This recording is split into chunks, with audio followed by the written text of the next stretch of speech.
Merci beaucoup. Je remercie évidemment le haut-commissaire Ahmed Lalimi de son invitation et de l'organisation de ce forum qui m'apparaît utile. Et déjà, beaucoup de choses ont été dites avant moi.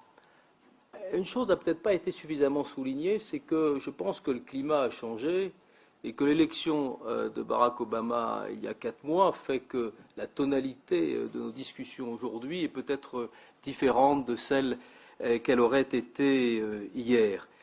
Je pense que son élection a été sur toutes les rives de l'Atlantique accueillie à la fois avec beaucoup de faveur et comme des promesses qui n'attendent plus aujourd'hui que de se voir réalisées.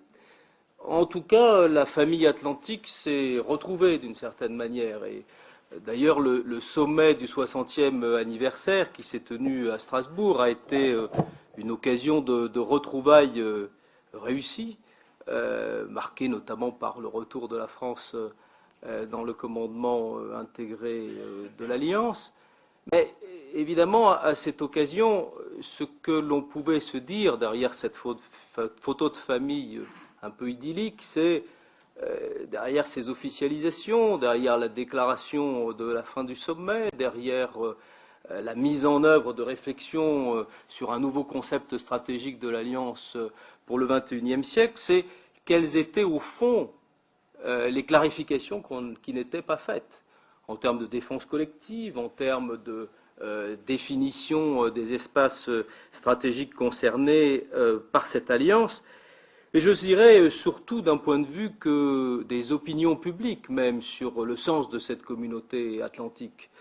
Je pense que le relatif désintérêt des opinions publiques européennes aux actions qui sont menées, par exemple, aujourd'hui en Afghanistan, est quand même un signe qui doit nous alerter sur le fait que, au fond, ce qui nous apparaissent comme des cadres donnés par l'histoire ne sont peut-être pas aussi intimement perçus par les concitoyens, pour une raison très simple qui a déjà été évoquée, c'est que cette alliance et cette communauté atlantique, elle a été pour partie faite dans une adversité qui aujourd'hui n'existe pas. Le mur de Berlin est tombé il y a maintenant longtemps. Et toutes les tentatives de refonder cette communauté sur des formes d'adversité, non seulement ont été caduques, mais elles ont conduit à beaucoup d'erreurs. Je pense aux visions d'axe du mal. Et j'entends parfois aujourd'hui des tentations de reconstruire des oppositions ou des confrontations avec l'Asie qui me paraissent tout aussi nocives. Si donc ce n'est pas dans un cadre d'adversité, ce sont des cadres de solidarité que nous devons trouver ensemble. Ils ont déjà été évoqués, je ne reviendrai pas longuement dessus. Il est évident que cette communauté atlantique existe aussi et d'abord au Nord, historiquement, comme un ensemble économique, d'échanges économiques. D'ailleurs même, toutes les tensions politiques qui ont pu exister entre les deux rives de l'Atlantique au plan politique n'ont pratiquement eu aucune incidence historiquement, y compris dans l'histoire récente de la division sur l'Irak, sur les échanges économiques au Nord. On avait boycotté des produits français. Je crois que jamais on a vendu autant de parfums et de fromages aux États-Unis qu'entre 2003 et 2006. Ce n'est pas tout à fait vrai dans les rapports entre le Nord et le Sud. Et donc il faut faire attention à ce que, je dirais, des facteurs politiques, des formes d'embargo ne viennent pas nuire au développement économique naturel de certaines zones. En revanche, une chose est sûre, historiquement, et je ne reprends pas les 4 compartiments définis par l'amiral Dufour, c'est que si en revanche quelque chose contrarie profondément ces échanges économiques, les échanges commerciaux et notamment les investissements croisés, alors là oui, nous allons au-devant de difficultés politiques au sein de cette communauté atlantique. Communauté de valeurs aussi, et effectivement ça a été souligné ce matin aussi. Aujourd'hui, nous avons compris, après bien des erreurs dans les dernières années, que des positions trop ethnocentrées, des visions d'ingérence un peu trop marquées, ne tenaient pas assez compte des différences de société, des différences d'approche, et qu'il fallait y être davantage attentif et respectueux des coutumes, des usages et des croyances de chacun. Mais il est de fait qu'on ne peut pas créer une solidarité entre nous sans redéfinir quelquefois les valeurs qui sont celles qui sont communes.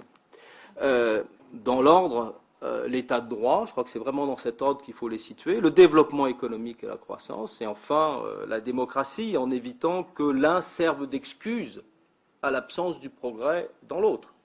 Et vous évoquiez, monsieur l'ambassadeur, ce qui était évidemment le défi du XXIe siècle, c'est-à-dire à la fois la globalisation et la permanence des États, mais les États ne durent, et j'espère ne dureront, que parce qu'ils sont le seul cadre d'expression d'une légitimité démocratique et de solidarité économique entre communautés. Donc le grand défi, c'est évidemment d'être capable, par-delà les États, de trouver des formes d'organisation qui permettent de mieux répondre aux défis démocratiques et qui permettent de mieux répondre aux défis du partage de la richesse, de la solidarité et de la protection sociale. Cette communauté, elle se définit aussi, ou on tente de la définir un peu dans notre table ronde, comme un espace de sécurité. Or, je dirais que c'est peut-être là où on sent bien tout un ensemble de réflexions qu'il y a de l'asymétrie, où il y a des éléments de forte hétérogénéité quant aux problématiques qui sont perçues au nord et celles qui retiennent l'attention du sud. En tout cas, en termes d'organisation, rien ne paraît s'imposer d'évidence. Ça n'empêche pas qu'il faille y travailler. D'une part parce qu'au nord, ce qui est donné comme un acquis n'est pas aussi acquis que cela. Je pense que le rôle de l'organisation de l'Atlantique Nord, d'un point de vue historique, a tellement réalisé sa mission de défense des Européens pendant la guerre froide et sa mission, je suis sûr, voilà, et sa défense aujourd'hui de la stabilité du continent européen, qu'il faut passer à autre chose. Et je vais passer à autre chose en disant que, pour me rattacher à une expression qui a été plutôt dans une bouche qui ne tiendrait pas mon discours, qui est de dire, au fond, c'est la mission qui fait l'organisation et pas l'organisation qui fait la mission. Or, aujourd'hui, dans l'agenda de sécurité qui nous concerne tous, il y a évidemment toute une série de problèmes qui ne sont pas sur la zone qui nous occupe aujourd'hui. On sait bien que les défis stratégiques majeurs, ils sont sur la capacité à régler cette crise extrêmement difficile au Pakistan. Premier défi stratégique majeur, et pour ça, il y a besoin, je dirais, de l'effort de toute la communauté internationale, de toutes les grandes puissances et de toutes, quelles que soient, je dirais, les localisations ou les régions. Nous avons là un problème mondial absolument considérable devant nous. Nous avons sur l'agenda une deuxième difficulté qui est celle de l'Iran, et évidemment du risque de la nucléarisation de l'Iran. Aujourd'hui, on voit que la relance du processus de négociation est en marche, mais au fond, on ne voit pas bien quelle pourrait être la sortie ou la proposition. Est-ce qu'on peut, d'une certaine manière, arriver à cantonner ou à offrir à l'Iran la perspective de rester en deçà du seuil, de ne pas développer des armes, mais au fond d'acquérir les technologies qui lui permettraient d'être un État nucléaire dans le cas de situation de crise? Ou est-ce qu'on s'aventure vers quelque chose qu'on ne maîtrise pas? Tout le monde a lu l'article de Reuven Pedvouar dans Haaretz.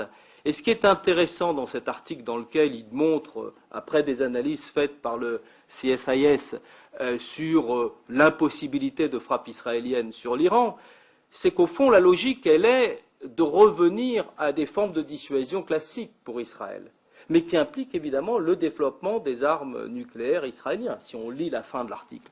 Et là, on rentre évidemment dans un processus qui est extrêmement dangereux et qui est dangereux, je dirais, pour toutes les zones de la planète. Donc, est-ce que nous serons capables, dans cette négociation qui est fondamentale, de nous restreindre les uns les autres? Problème politico-militaire majeur pour le Nord, comment se sortir des opérations militaires en Irak et en Afghanistan. Et comment la sortie du théâtre irakien va pouvoir se faire dans des conditions qui ne recréent pas de l'instabilité politique. Quant à l'Afghanistan, j'en ai parlé tout à l'heure, mais on pourra y revenir dans la discussion, On voit bien aujourd'hui qu'entre des Européens qui sont prisonniers de ce conflit, mais qui sont en réalité fort peu actifs, et qui n'ont pas imaginé entre eux quelles pourraient être les sorties de crise, comment agir avec les Américains pour dégager une solution qui est nécessairement régionale, donc qui invite aussi d'autres États à la table de la négociation. Je vais pas revenir sur le conflit israélo-palestinien, là encore des ouvertures, mais nous savons bien que l'apaisement de ce conflit est aussi relié à toute une série de négociations diplomatiques que j'ai évoquées par ailleurs. Et là, comment sortir de cet écheveau? On voit bien qu'il faut en revenir à des éléments de la feuille de route, on voit bien qu'il faut revenir à des propositions qui fassent avancer les choses en termes d'État palestinien, en termes de règlement de la question de Jérusalem-Est, en termes de colonisation. Mais évidemment, on sait que seuls des progrès sur ces voies que je viens d'évoquer seraient un des moyens peut-être de trouver une voie pour permettre à certains appartenant au Hamas de ne pas être complètement des facteurs bloquants de toute solution dans ce conflit. Et le dernier point, c'est évidemment le désarmement. Là encore, et c'est ce que je disais, l'agenda de l'administration Obama est un peu commencé comme un feu d'artifice, en faisant beaucoup de propositions, en annonçant beaucoup d'initiatives. Mais évidemment, comment convaincre toute une série de pays que il est urgent de dominer les courses aux armements au Moyen-Orient, en Asie, si nous-mêmes, et vous évoquiez la dénucléarisation en Amérique latine tout à l'heure, nous ne sommes pas capables de nous restreindre. Alors vous me dites, on est effectivement très loin de la zone qui nous occupe, sauf que, effectivement, il y a besoin aussi de réinvestir dans cette zone. Je regrette, mais on a ici une contrainte de temps. Alors, vous me laissez 2 minutes, mais j'ai fini. Alors, je voulais dire 2 choses. Je pense que cet espace atlantique, il est un sanctuaire stratégique. Et il faut que nous y réfléchissions, parce que c'est un sanctuaire stratégique dans la mesure où, aujourd'hui, à part les pays riverains, il n'y a pas d'autre présence militaire. Et c'est un sanctuaire stratégique, y compris d'ailleurs pour des pays qui ont de la dissuasion nucléaire, et je ne vais pas plus loin. La question des approvisionnements énergétiques a été évidemment évoquée, et je ne reviendrai pas sur ce sujet, il faut l'avoir en tête. La question de la gestion de crise sur le continent africain renvoie là aussi à toute une série de problématiques qui ont déjà été évoquées, je n'y reviens pas. Mais nous avons, dans la manière dont nous devons articuler cette réflexion entre le Nord et le Sud, et notamment entre les Européens et le continent africain, il me semble à utiliser la pluralité des enceintes qui existent, ne serait-ce que parce que toute une série de problèmes ne se placent pas dans un cadre militaire, mais impliquent plutôt des réponses en termes de coopération économique, ça a été dit, de coopération policière et de travail sur l'immigration. La seule difficulté, et j'en terminerai par là, après avoir dit, comme l'amiral Dufour, qu'il était évidemment utile de pérenniser des forums de cette nature pour discuter, qu'il y a besoin, sur tous les sujets que j'ai évoqués tout à l'heure, et sur ce sujet spécifique du rapport Nord-Sud et de la communauté atlantique, d'avoir une Union européenne en bonne santé, d'une Union européenne qui sache se fixer elle aussi son agenda. Et malheureusement, aujourd'hui, vous avez une Union européenne qui est encore en situation de difficulté. Des élections vont avoir lieu. Ces élections, on annonce malheureusement un très fort taux d'abstention. Une Europe convalescente ou une Europe malade, pour parler de tous ces sujets, et ça, c'est évidemment la mauvaise nouvelle.